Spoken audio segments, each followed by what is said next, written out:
پھر انہوں نے وہ بات کہی جس نے تاریخ کا رخ بدل دیا۔ ہم آپ کو ایک دانا بیٹے کی خوشخبری دیتے ہیں۔ یہ خوشخبری صرف حضرت ابراہیم علیہ السلام کے لیے نہیں تھی، بلکہ حضرت سارہ علیہ السلام کے لیے تھی۔ ایک لمحے کو جیسے وقت تھم گیا۔ حضرت سارہ علیہ السلام نے یہ سنا اور وہ مسکرا دی۔ لیکن یہ مسکراہٹ صرف خوشی کی نہیں تھی، بلکہ حیرت کی بھی تھی۔ یہ وہ لمحہ تھا جب ناممکن ممکن بن گیا، کیونکہ وہ بوڑھی تھیں، کیونکہ وہ بانجھ تھیں، اور ثانی عقل کے مطابق یہ ممکن نہ تھا۔ مگر یہی وہ مقام ہے جہاں سے ربانی کہانی شروع ہوتی ہے، کیونکہ جب اللہ چاہے تو کچھ بھی ناممکن نہیں رہتا۔ اللہ وہ ذات ہے جو عدم سے وجود عطا فرماتا ہے، اگرچہ اکثر وہ اسباب کے ذریعے پیدا کرتا ہے، مگر کبھی کبھی بغیر کسی سبب کے بھی پیدا فرما دیتا ہے۔ تاریخ کے مختلف ادوار میں یہودی، عیسائی اور مسلمان سب اس بچے کے نام پر متفق رہے، مگر اس کی حقیقت، اس کی حیثیت اور اس کے ورثے کے بارے میں صدیوں سے اختلاف پایا جاتا ہے۔ تورات اسے اس نسل کا آغاز قرار دیتی ہے جسے منتخب سمجھا گیا، جبکہ قرآن اسے نبوت کی ایک عظیم زنجیر کی اہم کڑی کے طور پر بیان کرتا ہے۔ دونوں روایات ان کا احترام کرتی ہیں، ان سے محبت کرتی ہیں اور انہیں اپنی مقدس تاریخ کے مرکز میں رکھتی ہیں۔ مگر قرآن ایک قدم آگے بڑھ کر یہ حقیقت بیان کرتا ہے کہ حضرت اسحاق علیہ السلام کے والد حضرت ابراہیم علیہ السلام نہ یہودی تھے اور نہ عیسائی، بلکہ وہ ایک حنیف مسلم تھے، خالص توحید والے، جن کا دل صرف اللہ کی طرف جھکا ہوا تھا۔ اور یقیناً یہی حقیقت حضرت اسحاق علیہ السلام کے بارے میں بھی ہے۔ یہ وہ بچہ تھا جس کی خوشخبری ایک رات ستاروں کے نیچے دی گئی۔ حضرت سارہ علیہ السلام مسکرائیں، حضرت ابراہیم علیہ السلام حیران رہ گئے، فرشتے واپس چلے گئے، اور کائنات ایک عظیم امانت کو سنبھالنے کے لیے تیار ہو گئی۔ پھر وہ لمحہ آیا جب اس خیمے سے ایک آواز بلند ہوئی، ایک نومولود کی پہلی چیخ۔ وہ آواز حضرت ابراہیم علیہ السلام کے آنسوؤں کے ساتھ مل گئی، مگر یہ آنسو غم کے نہیں بلکہ شکر کے تھے، اللہ کی حمد کے تھے کہ اس نے بڑھاپے میں حضرت اسماعیل علیہ السلام اور حضرت اسحاق علیہ السلام عطا فرمائے۔ بے شک وہی دعاؤں کو سننے والا ہے۔ اسلام، عیسائیت اور یہودیت میں قربانی کے واقعے کے بارے میں بھی اختلاف پایا جاتا ہے۔ تورات میں بیان کیا جاتا ہے کہ قربانی کے لیے حضرت اسحاق علیہ السلام کو پیش کیا گیا تھا، اور اس تصور کے پیچھے یہ خیال رکھا جاتا ہے کہ قربانی والا بیٹا زیادہ برگزیدہ اور منتخب تھا۔ چونکہ حضرت یعقوب علیہ السلام اور دیگر انبیاء کی ایک بڑی تعداد حضرت اسحاق علیہ السلام کی نسل سے ہے، اس لیے وہ اس بات پر زور دیتے ہیں کہ قربانی کا واقعہ انہی سے متعلق تھا۔ یہودی فکر میں حضرت اسماعیل علیہ السلام کو زیادہ اہمیت نہیں دی جاتی، توجہ زیادہ تر حضرت اسحاق علیہ السلام پر مرکوز رہتی۔ اس کی ایک بڑی وجہ یہ بھی بتائی جاتی ہے کہ حضرت ابراہیم علیہ السلام حضرت اسماعیل علیہ السلام کو مکہ کی سرزمین میں لے گئے، جہاں سے عربوں کی نسل شروع ہوئی، اور بعد میں اسی نسل میں سے آخری نبی حضرت محمد صلی اللہ علیہ وآلہ وسلم تشریف لائے۔ اسی نتیجے کی بنیاد پر ایک خاص موقف اختیار کیا گیا۔ حضرت اسماعیل علیہ السلام کو دوسری زوجہ کے بیٹے کے طور پر دیکھا گیا، اور یہ کہا گیا کہ وہ نبوت کی میراث کے اصل وارث نہیں ہو سکتے۔ بعض تعبیرات میں نسب کو ماں کے ذریعے جاری ہونے کا نظریہ بھی پیش کیا گیا تاکہ اس بات کو تقویت دی جا سکے۔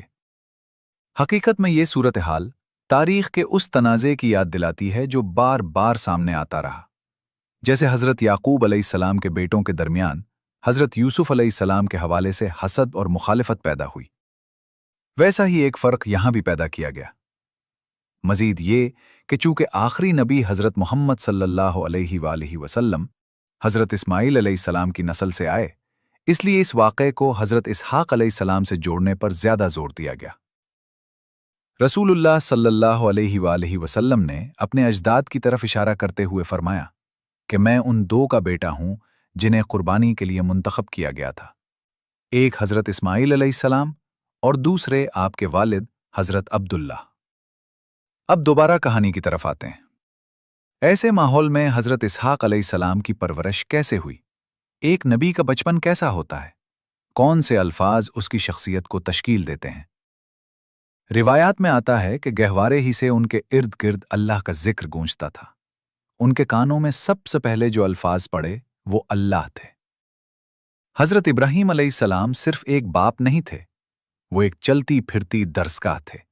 ان کا ہر عمل ایک سبق، ہر بات ایک سبق، حتیٰ کہ ان کی خاموشی بھی ایک سبق تھی۔ روایات کے مطابق وہ ننھے حضرت اسحاق علیہ السلام کو اپنی باہوں میں اٹھاتے اور رات کے آسمان کے نیچے لے جا کر ستاروں کی طرف اشارہ کرتے، جہاں ہر منظر میں اللہ کی قدرت کی نشانیاں ظاہر ہوتی تھیں۔ دیکھو میرے بیٹے، حضرت ابراہیم علیہ السلام فرمایا کرتے، یہ وسیع آسمان ایک خیمے کی طرح ہے، مگر اس کے کوئی ستون نہیں، اور اسے بغیر ستون کے تھامنے والی ذات صرف اللہ ہے۔ ایسے باپ کی آغوش میں پلنے والا بچہ توحید کو کتابوں سے نہیں بلکہ زندگی کے ہر لمحے سے سیکھتا ہے۔ اب سوال یہ ہے کہ تورات اس بچپن کو کیسے بیان کرتی ہے؟ پیدائش کی ایک روایت میں حضرت اسماعیل علیہ السلام اور حضرت اسحاق علیہ السلام کے درمیان ایک کشیدگی کا ذکر ملتا ہے۔ بیان کیا جاتا ہے کہ بڑے بھائی نے چھوٹے بھائی کو کم تر سمجھا یا اس کا مذاق اڑایا۔ اسی وجہ سے حضرت سارہ علیہ السلام نے حضرت ابراہیم علیہ السلام سے کہا کہ حضرت ہاجر علیہ السلام اور حضرت اسماعیل علیہ السلام کو الگ کر دیا جائے۔ اس منظر کو ایک جذباتی انداز میں بیان کیا جاتا ہے۔ حضرت ابراہیم علیہ السلام غمگین ہو جاتے ہیں، پھر اللہ کے حکم سے وہ ایسا ہی کرتے ہیں، اور حضرت ہاجر علیہ السلام اور حضرت اسماعیل علیہ السلام صحرا میں چھوڑ دیے جاتے ہیں۔ لیکن قرآن اس کشیدگی کو اس انداز میں بیان نہیں کرتا۔ قرآن میں حضرت اسحاق علیہ السلام اور حضرت اسماعیل علیہ السلام کے تعلق کو حسد یا جھگڑے کے زاویے سے نہیں دیکھا جا سکتا، بلکہ قرآن دونوں کا ذکر بلند مقام کے ساتھ کرتا ہے۔ دونوں نبی ہیں اور دونوں حضرت ابراہیم علیہ السلام کی بابرکت نسل کا حصہ ہیں۔ عقیدے کے اعتبار سے یہ فرق نہایت اہم ہے۔ تورات کی روایات میں ایک کو منتخب اور دوسرے کو پس منظر میں رکھا گیا، جبکہ قرآن میں دونوں منتخب ہیں۔ ایک کو بلند کرنے کے لیے دوسرے کو کم نہیں کیا گیا، بلکہ دونوں ایک ہی نور الہی سے جڑے ہوئے ہیں۔ یہی فرق صدیوں سے یہودیوں اور عربوں کے درمیان شناخت کے بڑے مباحث کا مرکز رہا ہے۔ بعض محققین کے مطابق تورات کو لکھنے والے حضرت اسحاق علیہ السلام کی نسل سے تھے، اور اکثر تاریخ وہی لکھتا ہے جو غالب ہوتا ہے۔ اسی لیے تورات میں حضرت اسحاق علیہ السلام کو زیادہ نمایاں کیا گیا، جبکہ حضرت اسماعیل علیہ السلام پس منظر میں چلے گئے۔ قرآن اس توازن کو بحال کرتا ہے، نہ حضرت اسحاق علیہ السلام کو کم کرتا ہے اور نہ حضرت اسماعیل علیہ السلام کو بڑھا چڑھا کر پیش کرتا ہے، بلکہ دونوں کو ایک ہی واضح ربانی سچائی کے ساتھ بیان کرتا ہے۔ اب سوال یہ ہے کہ حضرت اسحاق علیہ السلام کے بچپن میں اور کون ان کے ساتھ تھا؟ کیونکہ ان کی تربیت صرف والد کے ذریعے نہیں ہوئی۔ ان کی والدہ حضرت سارہ علیہ السلام بھی ایک عظیم شخصیت تھیں، جن کے سائے میں وہ پروان چڑھے۔ حضرت سارہ علیہ السلام کو ایک معزز خاتون کے طور پر بیان کیا جاتا ہے۔ انہوں نے ناممکن کو مسکرا کر قبول کیا، اپنے رحم میں ایک معجزہ سنبھالا اور ایک نبی کی پرورش کی۔ ایک بچے کے لیے ایسی ماں زندگی کی سب سے بڑی نعمتوں میں سے ہوتی ہے۔ جیسے جیسے حضرت اسحاق علیہ السلام بڑے ہو رہے تھے، ان کے ارد گرد کی دنیا بھی تشکیل پا رہی تھی۔ تقریباً 2000 قبل مسیح کے زمانے میں فلسطین اور شام کی سرزمین پر ایک ہی وقت میں ایک سے زیادہ انبیاء موجود تھے۔ ان کے والد حضرت ابراہیم علیہ السلام فلسطین میں تھے، ان کے بھائی حضرت اسماعیل علیہ السلام مکہ کے قریب فاران کے پہاڑوں میں تھے، اور ان کے چچا حضرت لوط علیہ السلام اردن کے علاقے میں تھے۔ ایک ہی زمانے میں 4 انبیاء موجود تھے اور ایک دوسرے سے واقف تھے۔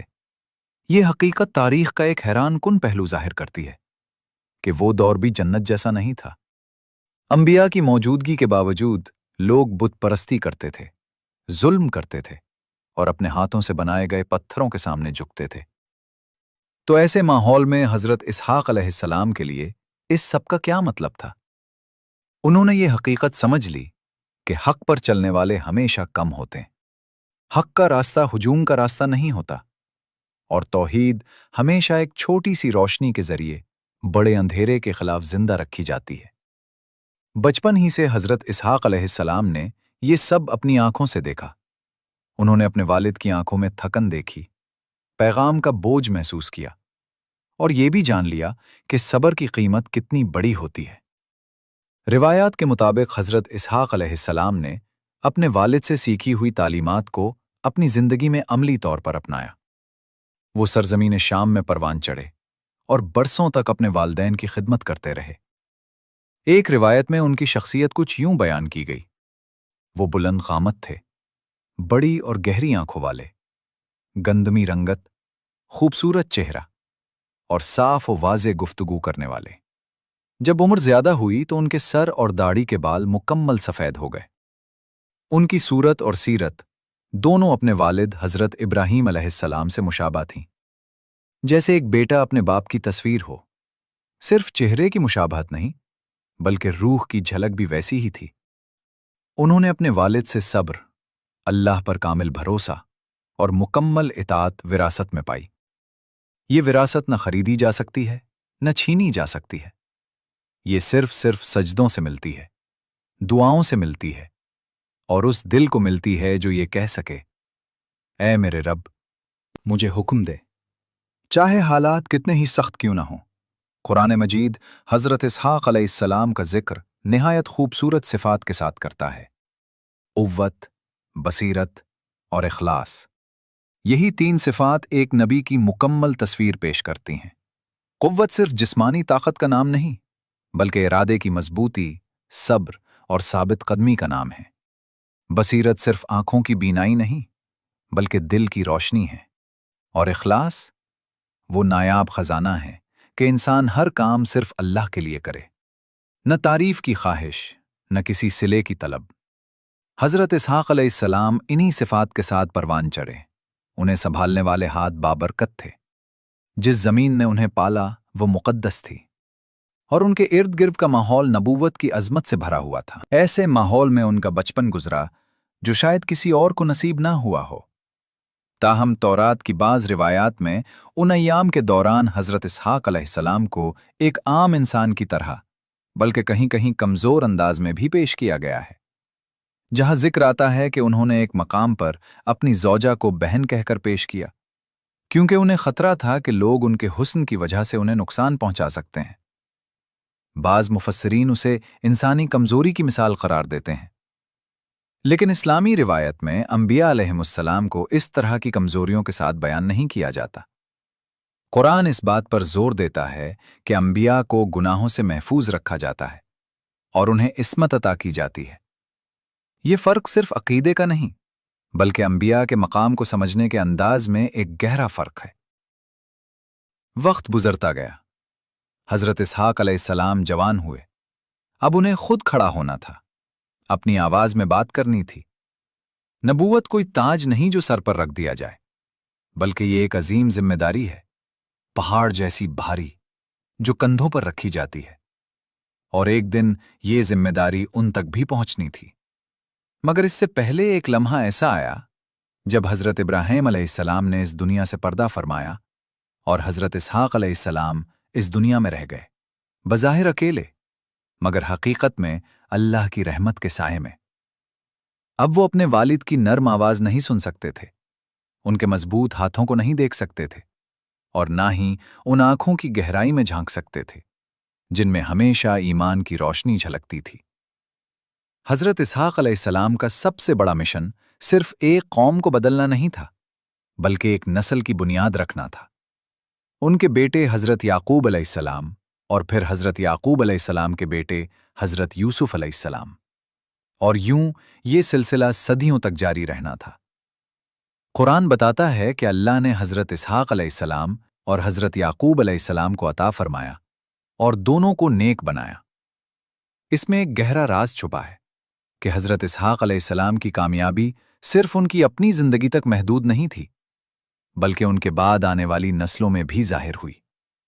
مگر یہ راستہ آسان نہیں تھا، کیونکہ حضرت اسحاق علیہ السلام ایک پرسکون دنیا میں نہیں رہتے تھے۔ ان کے ارد گرد بت پرستی عام تھی۔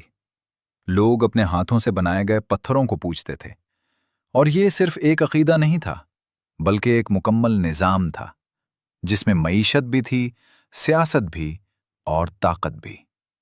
اور یہ نظام بدلنا نہیں چاہتا تھا۔ اب پہلا ٹکراؤ شروع ہو چکا تھا، کیونکہ حضرت اسحاق علیہ السلام جوان ہو چکے تھے اور اب بولنے کا وقت آ گیا تھا۔ اپنے والد کی طرح انہوں نے نرم انداز سے دعوت دی، اے میری قوم، اللہ کے سوا کوئی معبود نہیں، اور جن چیزوں کو تم پوچھتے ہو وہ نہ دنیا میں تمہیں فائدہ دے سکتی ہیں اور نہ آخرت میں۔ مگر لوگ تیار نہیں تھے، کیونکہ حق ہمیشہ بے چینی پیدا کرتا ہے۔ ایک شخص کھڑا ہوا اور بولا، کیا تم ہمیں رزق کے بارے میں سکھاؤ گے؟ یہ صرف ایک سوال نہیں تھا، بلکہ بغاوت کی ابتدا تھی، کیونکہ لوگ سچ کو قبول نہیں کرتے، خاص طور پر جب ان کا نظام ہلنے لگے۔ حضرت اسحاق علیہ السلام نے غصہ نہیں کیا، نہ آواز بلند کی، انہوں نے صرف آسمان کی طرف اشارہ کیا۔ ذرا دیکھو، ان بادلوں کو کون تھامے ہوئے ہے؟ کون سا بت ان کو روکے ہوئے ہے؟ ایک جملہ پورے نظام کو ہلا سکتا ہے، اور اس سوال کا ان کے پاس کوئی جواب نہیں تھا۔ مگر یہ تو صرف آغاز تھا۔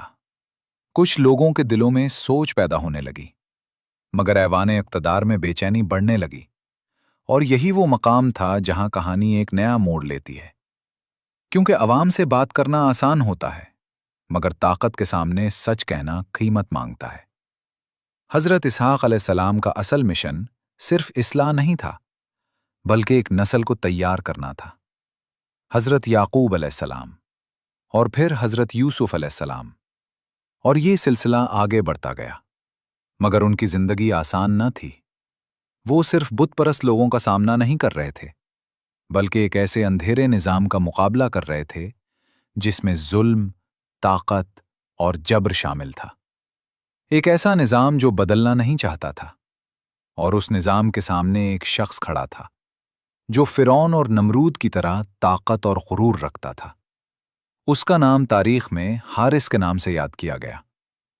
وہ لوگوں کا مال لوٹتا تھا، ان پر حکومت کرتا تھا، اور خود کو ناقابل شکست سمجھتا تھا۔ مگر حضرت اسحاق علیہ السلام اس کے سامنے تنہا کھڑے ہو گئے اور فرمایا، ظلم چھوڑ دو، ورنہ اللہ تمہیں روک دے گا۔ یہ الفاظ محل کی دیواروں میں گونج اٹھے، ہر طرف خاموشی چھا گئی، کیونکہ ایسی بات کہنے کی ہمت کسی میں نہ تھی۔ مگر نبی حق کو چھپا نہیں سکتا۔ اور ایک دلچسپ بات یہ ہے کہ ایسے مناظر بائبل کی روایات میں اس انداز سے بیان نہیں کیے گئے۔ وہاں حضرت اسحاق علیہ السلام کو ایک خاموش اور نرم مزاج شخصیت کے طور پر پیش کیا جاتا ہے، مگر اسلامی روایات میں وہ حق کی طرف بلانے والے ایک فعال دائی کے طور پر سامنے آتے ہیں۔ ان کی دعوت کے بعد کچھ دل نرم ہوئے، مگر کچھ دلوں میں غصہ بھڑک اٹھا، کیونکہ حق ہمیشہ دو اثرات پیدا کرتا ہے، یا تو دل کو نرم کر دیتا ہے یا اسے مزید سخت بنا دیتا ہے۔ اور اس دن ایک فیصلہ کر لیا گیا کہ اس شخص کو خاموش کر دیا جائے۔ مگر وہ ایک حقیقت سے ناواقف تھے۔ نبی اکیلا ہو سکتا ہے، مگر بے یار و مددگار نہیں ہوتا۔ ایک شخص پورے نظام کے لیے خطرہ بن چکا تھا، اور وہ نظام خود اپنے انجام کی طرف بڑھ رہا تھا، کیونکہ تاریخ کی ایک اٹل حقیقت ہے، جب حق بولتا ہے تو اقتدار کے ایوان ہل جاتے ہیں۔ اب حضرت اسحاق علیہ السلام صرف ایک دائی نہیں رہے تھے، بلکہ ایک خطرہ سمجھے جانے لگے تھے۔ محل کی دیواروں میں سرگوشیاں گونج رہی تھیں، اسے روک دو، اسے خاموش کر دو، ورنہ لوگ بدل جائیں گے۔ مگر اصل خوف یہ تھا کہ لوگ سوچنے لگے تھے، اور جو سوچنے لگے اسے غلام نہیں بنایا جا سکتا۔ حضرت اسحاق علیہ السلام تنہا تھے، نہ کوئی لشکر، نہ کوئی جماعت، نہ کوئی ظاہری طاقت، مگر ان کے پاس وہ چیز تھی جو کسی کے پاس نہیں تھی، یقین کامل۔ قرآن انبیاء کی ایک خاص صفت کو نمایاں کرتا ہے، وہ صبر کرنے والے اور نیک بندے تھے۔ یہ صبر محض انتظار نہیں تھا، بلکہ ایسا عزم تھا جو آگ میں بھی قدم رکھ دے۔ ظالم حکمران حارث نے حضرت اسحاق علیہ السلام کو اپنے دربار میں نہیں بلایا، بلکہ حضرت اسحاق علیہ السلام خود اس کے پاس گئے۔ اور یہی اصل حقیقت ہے کہ حق طاقت کے دروازے پر جاتا ہے، طاقت کبھی حق کے دروازے پر نہیں آتی۔ وہ دربار میں داخل ہوئے، نہ جھکے، نہ خوفزدہ ہوئے، اور بولے، کیا تمہارے اپنے ہاتھوں سے بنائے گئے پتھر تمہارے رب ہیں، یا وہ رب جو آسمانوں کو تھامے ہوئے ہے؟ اس لمحے وقت جیسے رک گیا۔ حارث کے دل میں کچھ ہلا، کیونکہ وہ بھی جانتا تھا